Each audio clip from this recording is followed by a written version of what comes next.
An enigmatic virus spreads rapidly across the globe, transforming the world entirely. In this new era where remote interaction is encouraged, most people find themselves isolated behind screens.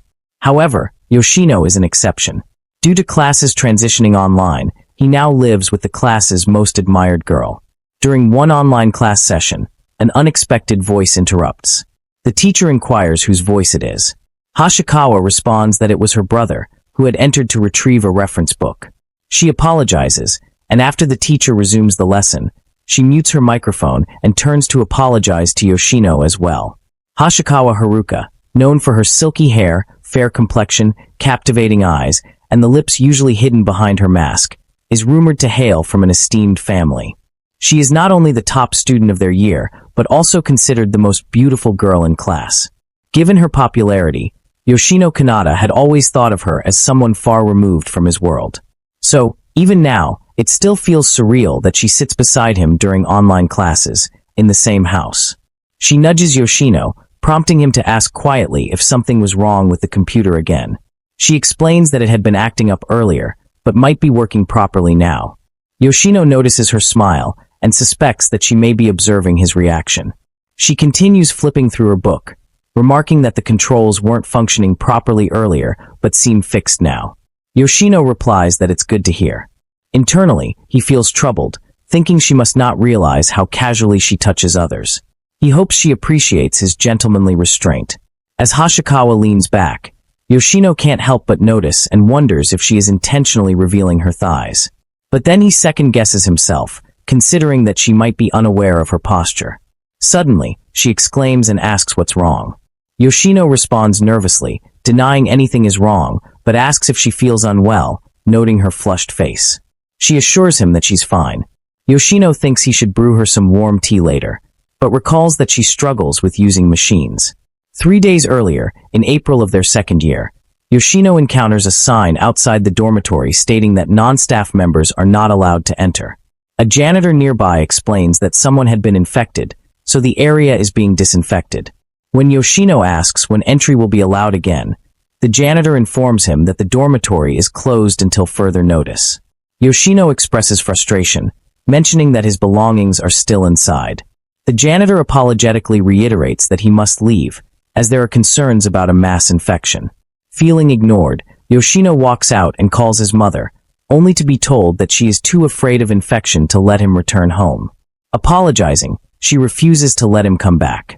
Yoshino tries contacting his friends, but they respond similarly. He then attempts to stay at an internet cafe, but is informed that high school students are only allowed until 10 p.m. Every other place he tries also turns him away. With little money and hotels being too expensive, he resigns to sleeping on a bench outside. He reassures himself that sleeping outdoors in spring isn't too harsh. As he lies there, he notices someone approaching. It's Hashikawa, who walks around with her phone raised, trying to find a Wi-Fi signal. She mutters that she's in trouble and unable to catch any signal. When their eyes meet, she approaches him. Yoshino apologizes for startling her. She quickly assures him that she was just surprised, then recognizes him, confirming he is Yoshino Kanata from Class 2A. He affirms his identity, and she giggles, seemingly happy, though Yoshino wonders if she was always this cheerful. Hashikawa, returning to her composed self, asks why he's outside at this hour. He tells her he plans to sleep outside. She questions him, and he explains that the dorm was closed due to an infection, and he has nowhere else to go. She asks about his family, and he admits they told him not to return out of fear. When he asks why she is there, she replies that she was trying to catch a Wi-Fi signal. She had heard that without Wi-Fi, students wouldn't be able to attend classes starting next week, so she thought she could catch the signal and bring it home. Yoshino informs her that the park's public Wi-Fi only works within that area. Shocked, she listens as he asks if her home has an internet network or Wi-Fi. She replies that she doesn't know. Yoshino remarks that she's smart and likely capable of figuring it out. She thanks him shyly, but admits she's terrible with machines. She then asks if he, being in the computer club, could help her. Yoshino is stunned by her request, wondering if it's a dream. He agrees, saying he doesn't mind. He decides it's far better to help her than to sleep outside alone. She says her house is nearby and asks him to set things up there. When he brings up her parents, She simply tugs his sleeve and tells him to follow her. As they arrive, he confirms if that building is her home. She inputs a code and invites him in. Yoshino apologizes for intruding, feeling awkward since he's used to his messy dorm. Once inside, he marvels at how modern and high-tech everything is. After Hashikawa removes her mask, Yoshino is taken aback by her beauty. He comments on how impressive and convenient the house seems. To his surprise, she disagrees, saying it's incredibly inconvenient. She leads him to the room where the computer is and asks him to take a look. Yoshino asks where her family is and if he can greet them. She responds that she lives alone. Yoshino is shocked. She clarifies that she is living apart from her family. When she notices his reaction, she asks if he's uncomfortable coming in. Yoshino quickly assures her that he's not. She expresses relief, then leads him further inside, mentioning that it's the bedroom, so things might be a bit awkward and embarrassing. Yoshino enters the room and politely excuses himself, noticing the pleasant scent in the air. Hashikawa gestures for him to come to her computer, which is the same model as the one loaned by the school, just like his. This makes Yoshino think that he should finish the task quickly and leave. He then says that he will handle the task for a bit. However, it seems that Hashikawa misunderstands his words and suddenly becomes shy. Yoshino, trying to clarify, asks if it's okay for him to proceed. Hashikawa, with her eyes closed, responds affirmatively. Yoshino moves toward the desk, setting to work on the laptop while Hashikawa remains standing there. He instructs her to open the settings screen and enter the password for the apartment's Wi-Fi. As he does so, he hears her mutter that it's embarrassing. He reassures her that there's no need to be embarrassed if she can't handle the setup. Once the connection is confirmed, he tells her that it's done and that the next time she starts the laptop, it will connect automatically. Hashikawa, surprised, comments that he was fast. After finishing, Yoshino prepares to leave, but to his surprise, Hashikawa grabs his hand. He's taken aback, unsure of her intentions. He tells her that he should be going now, but Hashikawa insists that it's not a good idea for him to leave, especially since he might catch a cold. She explains that she lives alone and suggests that he stay in the spare room next door, as it's already quite late. Yoshino apologizes for overstaying his welcome, but Hashikawa insists that he doesn't need to leave. He wonders if she might be offering him a place to stay, but feels conflicted about asking for permission. He worries that he might have said the wrong thing and that she might not want him there anymore, especially since Hashikawa is popular and well-liked. Hashikawa then admits, almost defensively, that she's bad with machines and can't do anything beyond setting up the Wi-Fi. Yoshino responds hesitantly, asking if that's really the case. Hashikawa then turns to him, asking if he's good with machines. Yoshino modestly downplays it, saying he's not particularly skilled, though Hashikawa insists that he's definitely better than her. She then explains that remote classes are starting, and she's worried she won't be able to attend them properly. That's why she's asking for his help, although she's too shy to fully explain.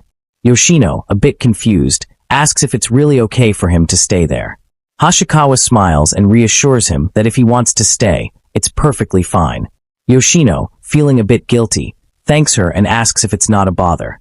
Hashikawa happily tells him that it's not a bother at all, she's actually happy about it, though Yoshino isn't sure why. She then adds that it's because she can learn about machines from him, and Yoshino agrees to teach her as much as he can. Hashikawa reacts with a joyful yay and giggles.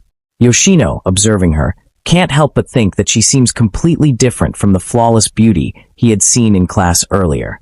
Hashikawa then smiles sweetly at him and says that she'll be counting on him from now on. Yoshino, smiling back, assures her that he will be counting on her too. However, he doesn't realize that there's a lie in her words. Hashikawa, on the other hand, feels pleased that he didn't catch on. That night, as she falls asleep, she reflects on the events, mumbling to herself that thanks to the situation, she'll be able to live with Yoshino from now on. She apologizes for lying, admitting that her meeting him at the park wasn't a coincidence. In reality, she isn't bad with machines at all, she's actually quite smart.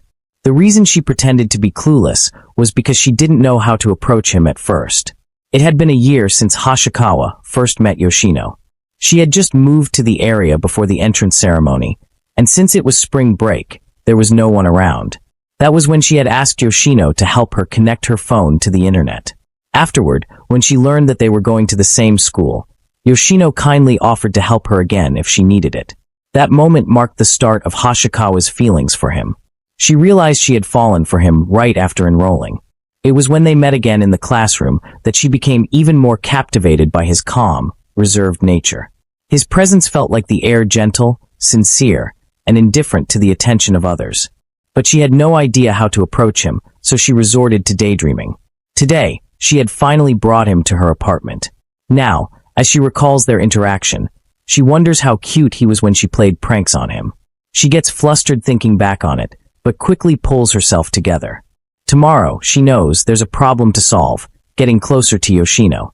While she wants to avoid coming off as pushy or overly forward, she also wants him to make the first move. So, she decides that the best course of action is to lure him in, ensuring her lies and desires remain hidden. She's determined to keep them concealed, and will do her best to make sure her plans succeed.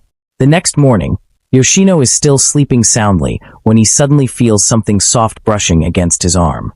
When he opens his eyes, he is surprised to find Hashikawa sleeping very close to him. He quickly sits up, and Hashikawa starts to wake up, asking in confusion what had happened. Yoshino, a little flustered, asks her why she's there, and she responds, explaining that it's because this is her room. Yoshino points out, though, that her bedroom is next door.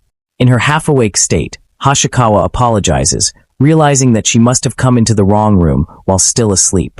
Yoshino, still a bit stunned, stammers that he understands. Hashikawa apologizes again and offers to make him breakfast, telling him that she will wait for him. She then leaves the room. As Yoshino mumbles to himself, wondering whether he had done anything strange, he heads to the bathroom. There, he notices that there are men's clothes and a toothbrush among her things, but most of her belongings are still pink.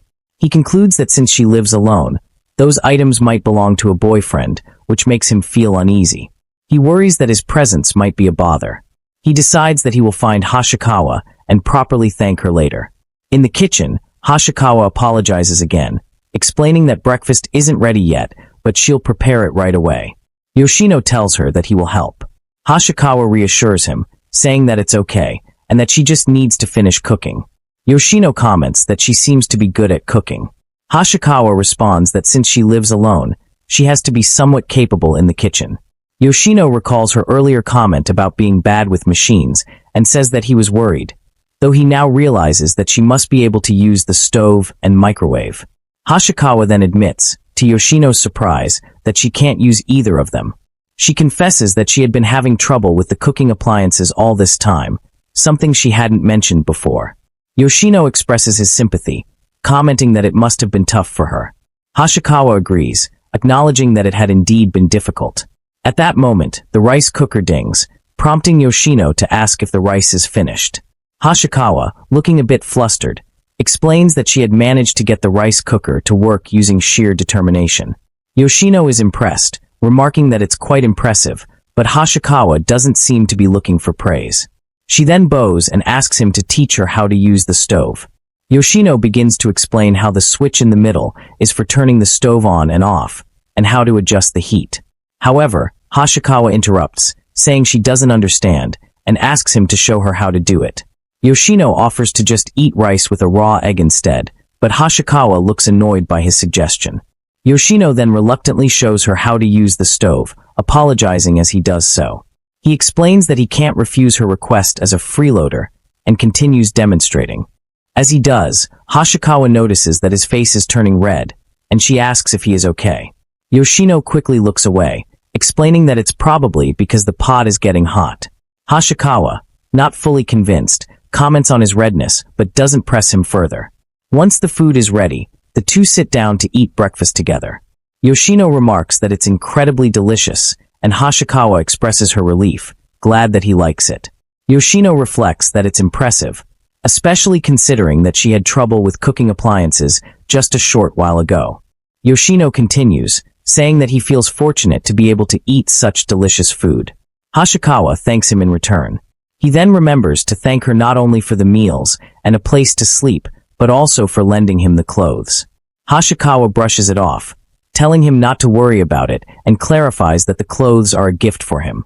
Yoshino is surprised and asks if it's really okay, to which Hashikawa smiles and assures him that it is. Yoshino, still unsure, asks if those clothes aren't from her boyfriend. Hashikawa, caught off guard, denies it vehemently, explaining that she doesn't have a boyfriend and has never had one. She had simply prepared the clothes to be well prepared for guests. Yoshino, realizing he jumped to conclusions, apologizes. Hashikawa then adds, with a smile, that he is the first person she has ever let into her house. Yoshino is taken aback and asks in surprise if that's true. He then offers that if there's anything he can do for her in return, he'll gladly help. Suddenly feeling embarrassed, he recalls how, the previous day, he had seriously considered sleeping outside, but thanks to Hashikawa, he is now safe and comfortable. He admits that he doesn't know how to properly thank her, but insists that he wants to do whatever she asks of him. Hashikawa looks at him with a mischievous glint in her eye and in a playful tone, and very quietly says to make a mess out of her already. Yoshino is taken aback, wondering if he misheard her, but she quickly dismisses it, saying it's nothing. She then suggests that instead of anything else, they should go on a date, or more specifically, go shopping together. Yoshino happily agrees, adding that they could also cook together afterward, as cooking alone is tough. Hashikawa smiles and asks if he can cook. Yoshino replies jokingly that he can cook cup noodles or instant food if that's okay with her. Hashikawa laughs, apologizing for teasing him. Yoshino admits that he can't blame her for laughing.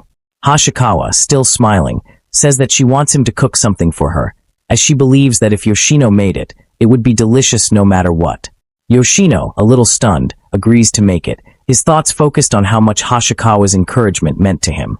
As they walk to the store, Yoshino reflects that, despite the strange events around him, he has been enjoying his time with Hashikawa so much that he had forgotten about the mysterious virus that had been spreading. At the store, they find many items already out of stock, and Yoshino remarks that it must be the result of panic buying.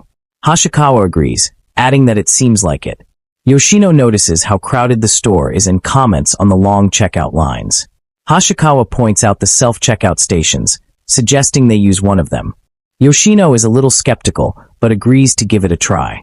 When he asks if she can use the self-checkout, Hashikawa admits that she can't. Yoshino then shows her how to scan the items, and as they finish, she pulls out her black card to pay. As they leave the store, Yoshino notices how unusually quiet the area around them is, a stark contrast to its usual bustling noise. Everything is closed, giving the world a strange, almost deserted feeling. Hashikawa notices Yoshino's distracted gaze, and asks if there's somewhere he would like to stop by. Yoshino tells her that since they're out, he wanted to treat her to something as a thank you for everything she's done for him, but he's disappointed that everything is closed. Hashikawa reassures him that he doesn't need to worry about it and suggests that they have a home cafe instead, an idea Yoshino thinks sounds fun. As they continue their walk, Yoshino shows Hashikawa how to press the pedestrian button and how to use the elevator, but then something strikes him as odd. He recalls clearly that when he first arrived at her house, she had pressed the button herself. As the realization dawns on him, he starts to notice other strange things. He wonders if Hashikawa has been pretending to be bad with machines all along. He can't help but question why she might do that and wonders if it's somehow connected to luring him into her house. His mind briefly wonders if it could be because she might have feelings for him. Later that night, Yoshino returns to the school to check on things. He feels relieved to be alone. He needs a break from being around Hashikawa constantly. The school is still off limits, and the thought of getting caught sounds exhausting, so he decides to turn back. When he gets to Hashikawa's house, she greets him warmly, clearly excited to see him. She notices his worn-out expression and asks if something is wrong. He brushes it off, saying it's nothing, and tells her he's going to wash up. She responds with a cheerful suggestion that once he's done, they should make dinner together. He agrees, though his voice carries a softness, almost disbelief. Living together with her still feels surreal. He reflects that if he were alone, he would likely be drowning in loneliness. But he isn't. Not right now. Later, Hashikawa casually asks what kind of food he likes. She says she wants to know since he's living there now. Yoshino still doesn't understand why she pretends to be bad with machines, but he chooses not to press the issue. What matters more is being able to stay with her, to enjoy this fragile, quiet closeness. He knows that if he wants to keep this sacred routine intact, he has to tread carefully, making sure she never senses his hidden desires. While in the laundry room, Yoshino spots something on the floor and instinctively picks it up, only to realize it's Hashikawa's underwear. He freezes just as she walks in and notices what he's holding. She questions him with a teasing smile, calling him a pervert. Flustered, Yoshino immediately drops to the floor and apologizes, trying to explain that he just thought something had fallen and didn't expect it to be that. He panics, fearing she'll think less of him or even kick him out. He insists that it was a mistake and that he never meant to touch anything inappropriate. But then, Hashikawa bursts into laughter and reveals that she's only joking. She tells him not to be so scared and apologizes for leaving something strange out in the open. Relieved yet still red-faced, Yoshino blurts out that it didn't seem weird at all, it was silky.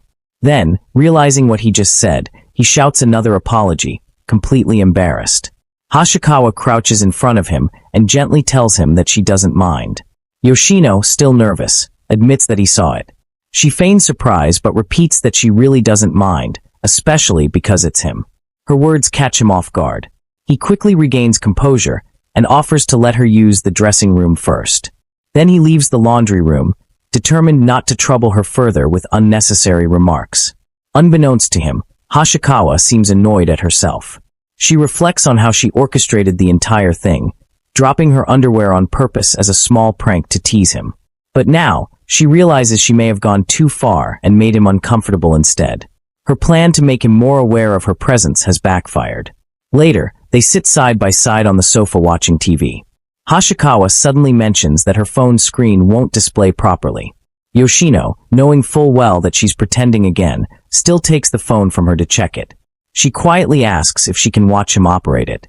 When he hesitantly agrees, she claps her hands in delight and says that seeing it up close will help her remember it more easily. Yoshino, unable to focus but doing his best, manages to fix the phone. Afterward, Hashikawa moves to the kitchen. She calls out, claiming that the hot water isn't running. Yoshino responds that he'll take a look. She mentions that her hands have gotten cold from rinsing them, and as she grabs his hand, asks if he could give her some of his warmth. Yoshino responds that if she's okay with his, then she can do what she wants. Right after, the hot water begins to flow again. She then calls out from the bathroom, saying that the light won't turn on. Yoshino says he'll check it, and asks her to wait a little. As he walks over, he thinks about how she's been clinging to him all day under the excuse of being helpless with machines. He tries his best to keep his guard up. He soon declares that it's fixed, though he knows it wasn't broken at all, the wiring was fine. Hashikawa thanks him in a soft whisper before heading in to take a bath. As the warm water pours over her, her thoughts spiral. She worries that Yoshino might be avoiding her. Ever since the incident with the light, he's been keeping his distance, pulling away or retreating to his room whenever she tries to talk. She wonders if she was too clingy, if maybe she went too far and now he hates her. Blaming her own impulsiveness, she begins to regret her behavior. But she also decides she can't leave things like this. After drying off and getting dressed, she walks to the living room and finds Yoshino sitting on the sofa. Without a word, she sits on the floor next to him and hesitantly asks if she's done something wrong. Yoshino replies that she hasn't. She questions him again, and he reassures her that he's certain she didn't do anything. Still, she expresses her feeling that he's been avoiding her, though she admits it could be just her imagination. Yoshino awkwardly claims that he's been keeping his distance because of social distancing. But in truth, that's just a cover. She responds that it's sad, especially since they're living together, but she guesses it makes sense if he doesn't want to catch something from her. Yoshino, caught off guard, blurts out that he'd actually rather catch something from her. Then, realizing what he's just said, he apologizes, calling his words inconsiderate and creepy. He tells her to just forget he ever said anything. In response, she leans down with her hands resting on his knees and quietly suggests that, if being close without crossing the line is okay, then she'll keep clinging to him like this. She then sits beside him on the sofa, and Yoshino finds himself thinking that it's unfair. With her looking at him like that, all his effort to keep a distance crumbles. Still, if she seems content, then maybe this much is alright.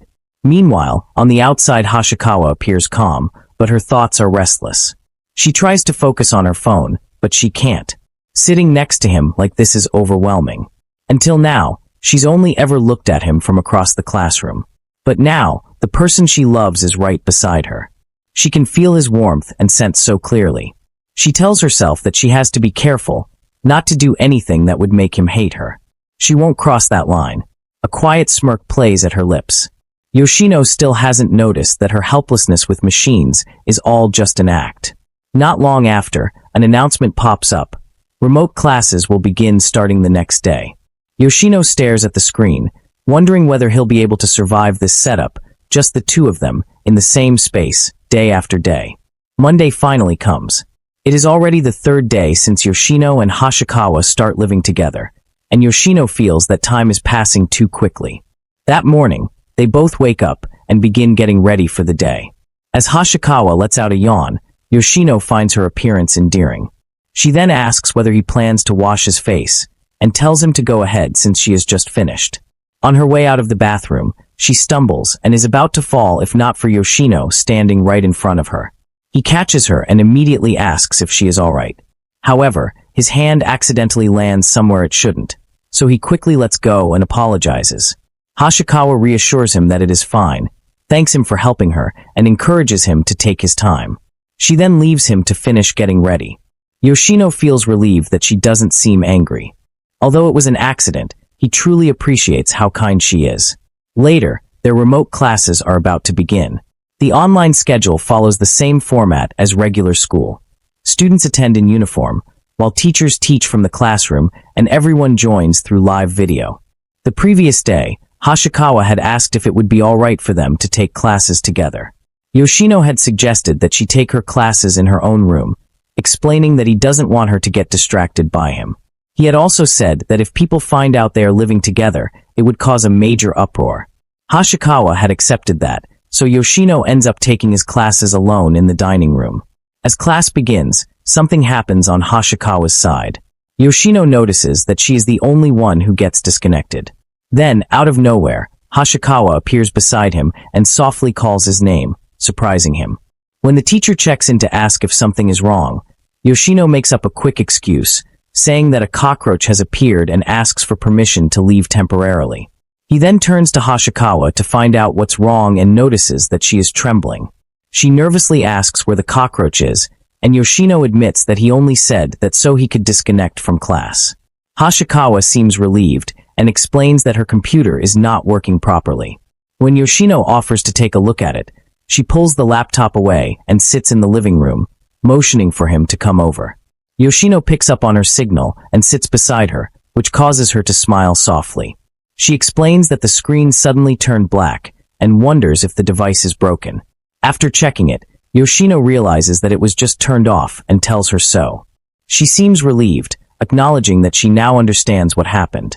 When Yoshino asks if he can go back to class, she responds with a pout. This makes him wonder whether she wants them to attend class side by side. The thought occurs to him that she might have done everything on purpose. They both reconnect to the online class, and the teacher continues the lesson after confirming that everything is alright. Hashikawa flashes Yoshino a bright smile, and he finds her adorable. She doesn't appear to mind sitting next to him, and if she keeps quiet, their secret might remain safe.